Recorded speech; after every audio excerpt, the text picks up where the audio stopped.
Access to Democracy is made possible by donations from the following organizations. Thomson Reuters, a global company with expertise and insight to unravel complex situations in the areas of law, tax, compliance, government, and media. Their worldwide network of journalists and editors keep customers up to speed on relevant global events. Thomson Reuters, The Answer Company. Crutchfield Dermatology, a full-service treatment center and Medi-Spa in Eagan. Their goal is to help you look good and feel great with beautiful skin. The Minnesota Twins are looking forward to another great season in 2023, led by the return of All-Stars Carlos Correa and Brian Buxton. With the return of numerous players who were injured in 2022 and some new acquisitions, another division crown and a return to the World Series are in their sights. Established in 2007, 45th Parallel Spirits was among the first 50 micro-distilleries in the United States. Based in New Richmond, Wisconsin, all aspects of production occur at our facility.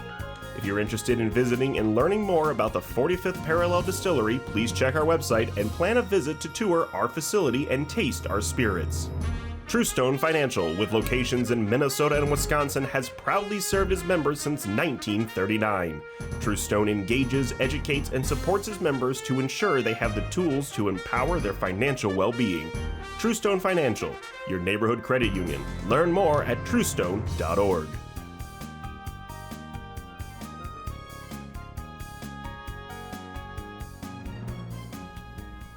Welcome to Access to Democracy. Thank you for joining us. I'm Bill Raker, your host for this edition of the program.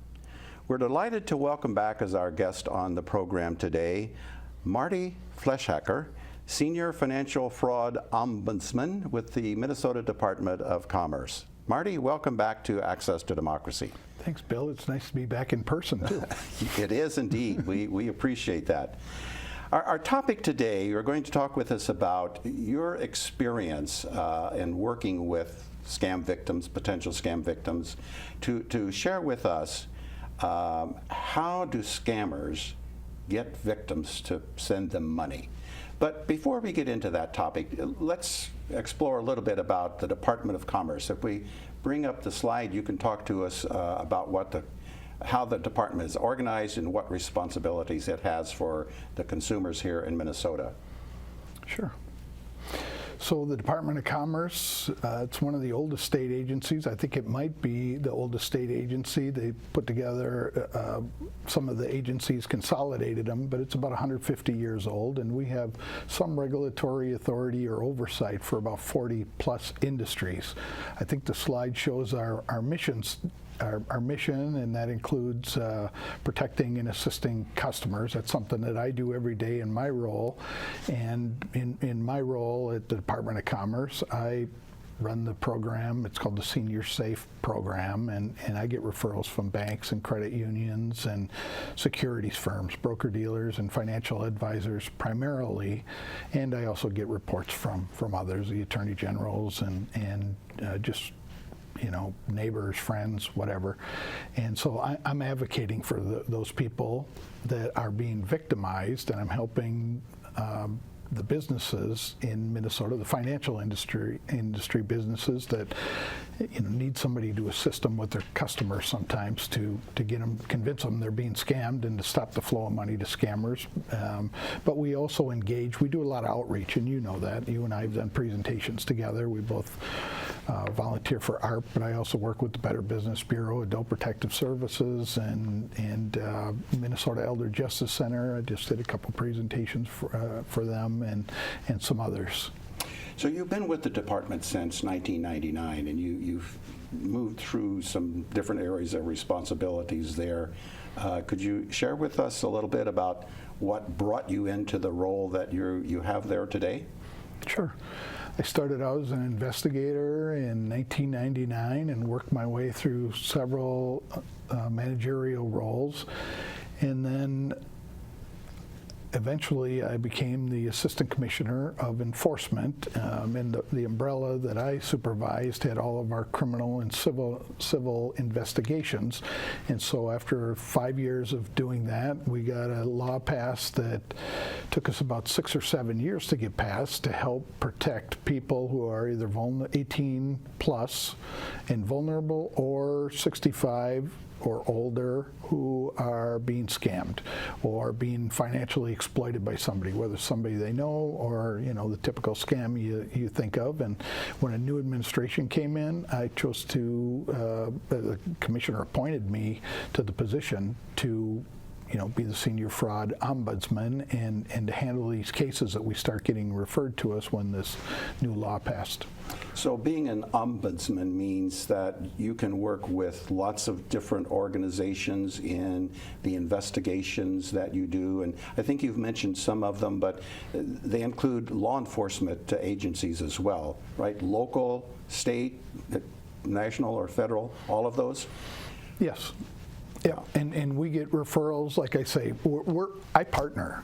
When I was in enforcement, usually I'm sitting on the other side of the table from a business, and we're trying to resolve some sort of complaint or whatever the matter might be. But now I'm on the same side as the financial industry, the different companies that I'm working with, and it's really great. They're excellent to work with, and you're right. Some of our cases will be turned over to law enforcement when we find criminal activity. We can actually find somebody who's engaged in this activity, or else when we can refer that. But then we also get information from law enforcement and civil investigators like Adult Protective Services and others, and we work with each other on these cases. So your area focuses primarily on financial fraud, financial scams. Is that right? Exactly. Financial exploitation. Somebody's being taken advantage of. Give us some examples of the types of scams that involve someone being scammed of the money. All right. Well, there could be your family or a trusted person. Actually, more than 50% of cases are probably family or somebody you know who's stealing from you. I saw a statistic that said up to 70% in the latest survey that was done or research that was done. But then a lot of those cases will go to Adult Protective Services because the person might be vulnerable or might be a power of attorney who's taken advantage, or if it's a lawyer, or that would go to the Lawyer Professional Responsibility Board, or a contractor would go to the Department of Labor and Industry. I deal with the cases that we can refer to law enforcement where it's a family member, but they're not necessarily vulnerable. But then the bulk of my cases are probably the scams, the ones that you'd think of, the grandparent scam, lotteries, romance scams, and those types of financial abuse. So can you describe for us how some of these scams that involve finances, like you mentioned, the lottery scam, the investment scam, the grandparent scam, the romance scam, how does the scammer work? Can you tell us what goes on in the mind of the scammer and what goes on in the mind of the victim, intended victim? Sure.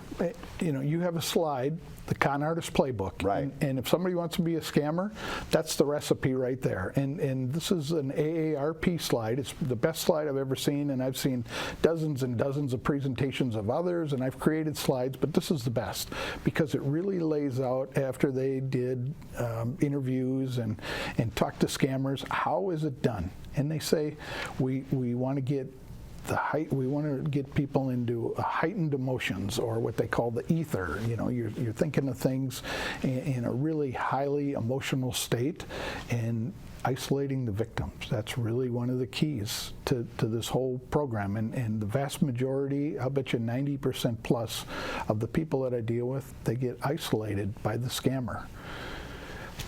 Confidential communications, they'll get them over to WhatsApp, or they'll get them to some other encrypted communication method. They're not going to talk to the person on FaceTime or Skype, something where they can see them.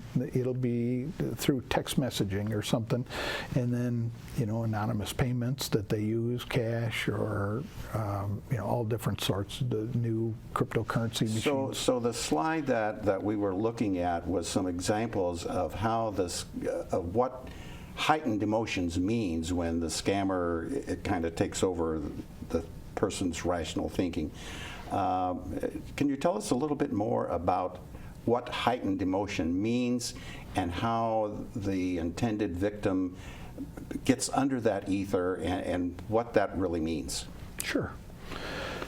So what the scammers are trying to do is they're trying to keep, like I said, the person in the ether and that heightened emotional stage. So your brain's constantly competing. It's going to be the right side where it's reasoning its way through, whatever you're involved with, and then the left side where your emotions might take over. And so that's where the scammers want to operate. And my job is to bring people back to the rational side. And how do they do it? They do it in all different sorts of ways. You have phantom riches, or and riches can be not just money, or it has to do with greed, but it also can have to do with emotions from love. Something that you expect to get if you invest some money and time into the relationship. And the second thing that they do is, so they'll ask you for the first phantom riches. They'll ask you for a little bit of money up front, but they won't focus on that. They'll get you to focus on the big payout later. If you pay me $1,000, later you'll get, if it's a lottery scam, you'll get $2 million, and then there'll be other costs involved that they stair-step you up. So they kind of use logic to say, well, you've won several $1 million, but there's some processing fees that need to be paid. There are some taxes that need to be paid.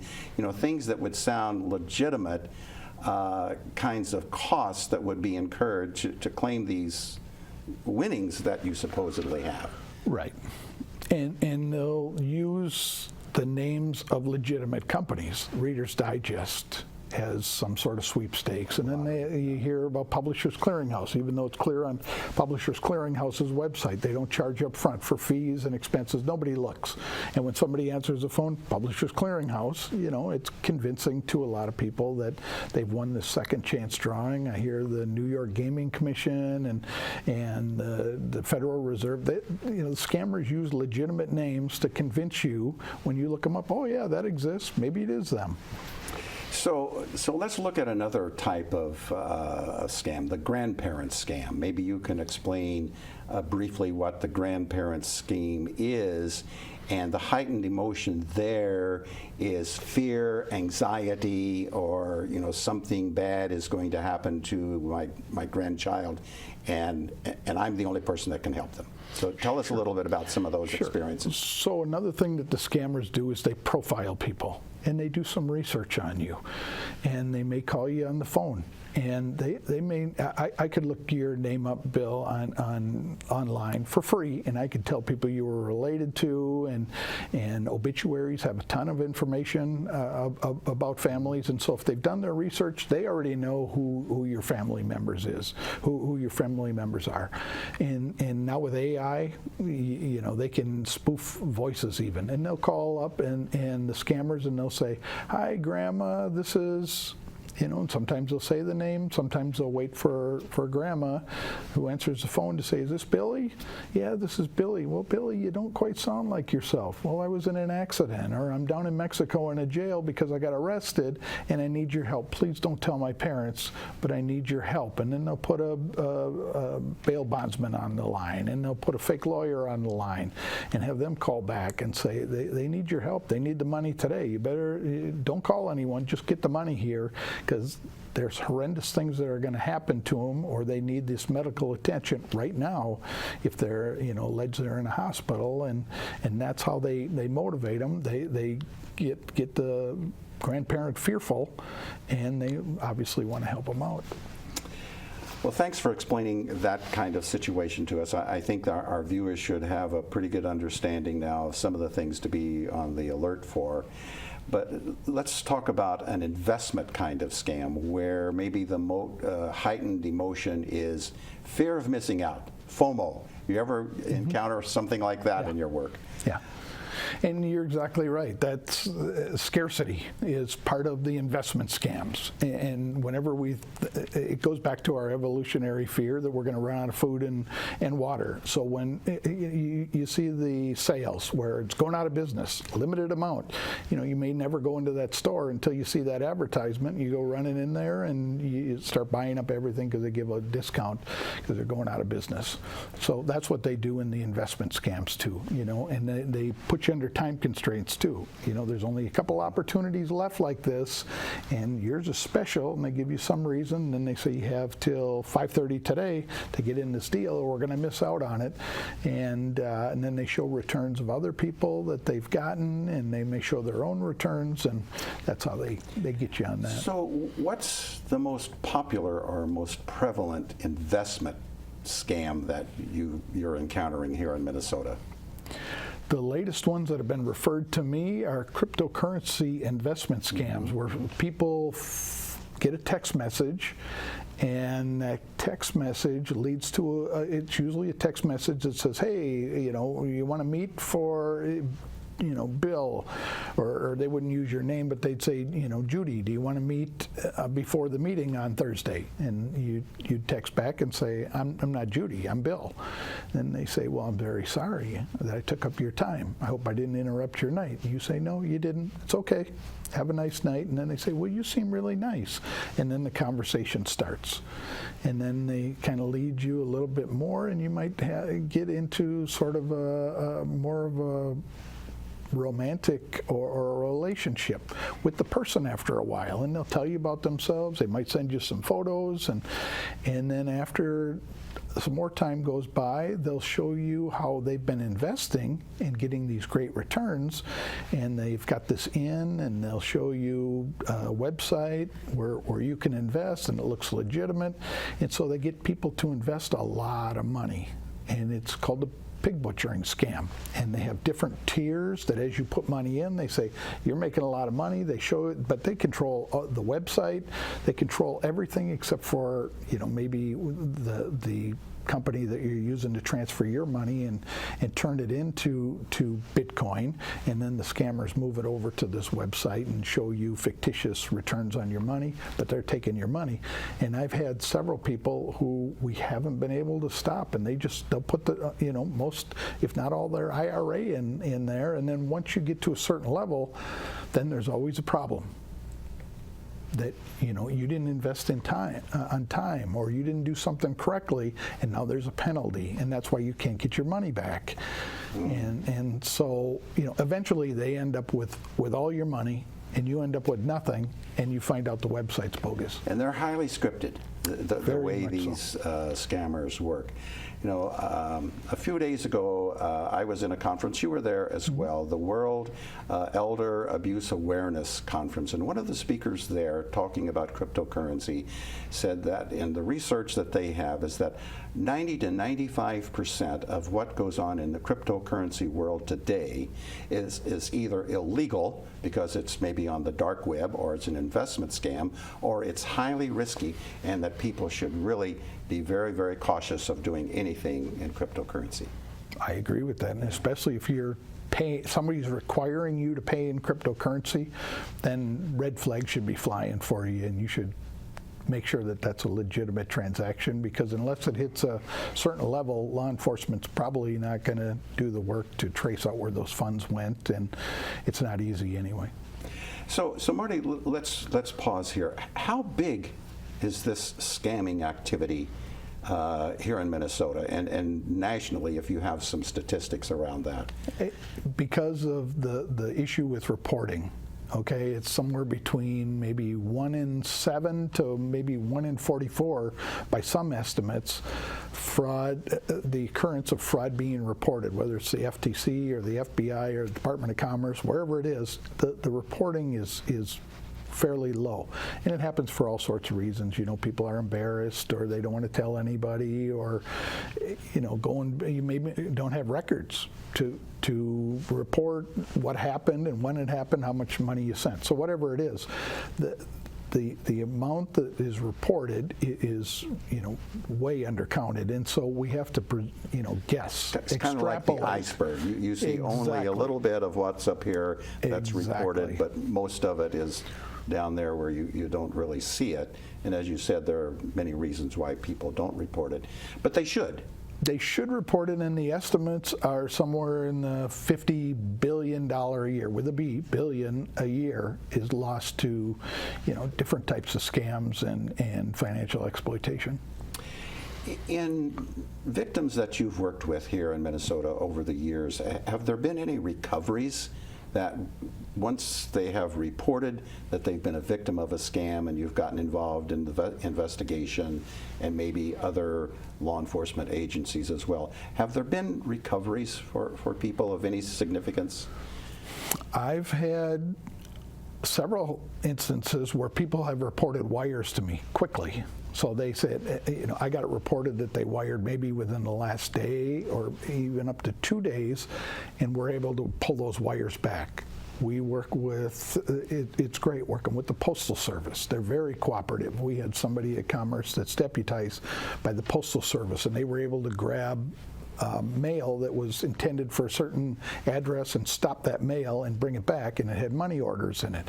And we've been able to stop the delivery of phones and iPads and MacBooks, all sorts of things like that. So it doesn't happen very often, and I've had instances where banks have had questions about the money that was transferred to one of their clients, so they put a hold on those funds, and then even a couple months later, those funds are still on hold, and we've been able to get it back for people. But doesn't happen very often. One of the unique things about your role with the Department of Commerce is that you have the authority to work with financial institutions to intercept the transfer of funds from the victim to the scammer. How does that work? How can you do that, and why is it important for people to know that? So Chapter 45A, that's what I was talking about, that created my position, but it also is the framework for how we work with financial institutions. So the law gives law enforcement, prosecutors, Department of Commerce, and financial institutions themselves, when we have a reasonable suspicion, and it's usually much more than reasonable. These things follow a pattern. And so what we can do is we can put pauses on certain types of transactions. Sometimes somebody will, they'll get a hacker. They'll have mistakenly given somebody their account information because they believe they were dealing with their financial institution. So we shut off the ability for the scammers to remotely access. The scammers might get a hold of an ATM card. We'll shut the ATM card down to help the victim. But in a lot of instances, if we see that somebody is sending money for a lottery, a big payment up front for the taxes for those lottery winnings, we'll stop that payment. We can stop it for up to 15 business days, and then it can be extended another 10 business days while we talk to that customer and explain to them how it makes no sense that they're sending their money to somebody who's retired in Georgia to get to the lottery company. It just makes no sense. And we're 100% certain. In most of the instances, we're 100% certain it's a scam because we have access to confidential government data to prove that these are a scam. But some things I can't disclose to the victim, and so I have to go around the... Sure. Yeah. So from your experience, Marty, are there some things you can share with our viewers that would help them from becoming a scam victim? What should they watch out for? How can they protect themselves? Well, some of the things we talked about today. Try not to make a decision in a heightened emotional state. If you're an isolated person, stop and go to somebody you trust. That's why they allow you to have a trusted contact or a trusted person on a lot of financial accounts now, so that even your banker or your securities firm can go to a trusted person to talk to you. Avoid time pressures. If they say it has to be done by the end of the day, talk to an expert like us at the Department of Commerce. If somebody has an investment that's too good to be true, talk to us to see if it's too good to be true. Verify who you're talking to. Make sure that you look up the number for Wells Fargo or Amazon or whoever they purport to be with, or if they say they're from Social Security or Homeland Security or the FBI, whatever it is, because we have a lot of imposters of government folks. They've used my photo on websites, my government photo on websites to scam people before. Well, that's kind of scary. It is, but yeah. Verify who you're talking to yourself. Don't rely on the numbers given to you, and don't pay with cash, gift cards, Bitcoin. All those things should be red flags. That was going to be my next question. Are there red flags? Are there tells that someone who is aware, perhaps, of a potential scam would recognize this could turn into a scam, what are some more of the red flags, or would you give us a list of those red flags again? Because that's a very important message for our viewers. Yeah, the biggest, I guess the biggest red flag for me is when they're trying to keep you in some sort of emotional state, whether it's romance or like I say, the big winnings, or maybe it could be fear. They could say, hey, we're going to, once you realize and you don't want to cooperate with them anymore, they may try to extort you if they've got information, or they might threaten to burn your house down. You and I know, we've seen that before. And so, resist those things and reach out to somebody. They can reach out to us at the Department of Commerce and talk to somebody about it,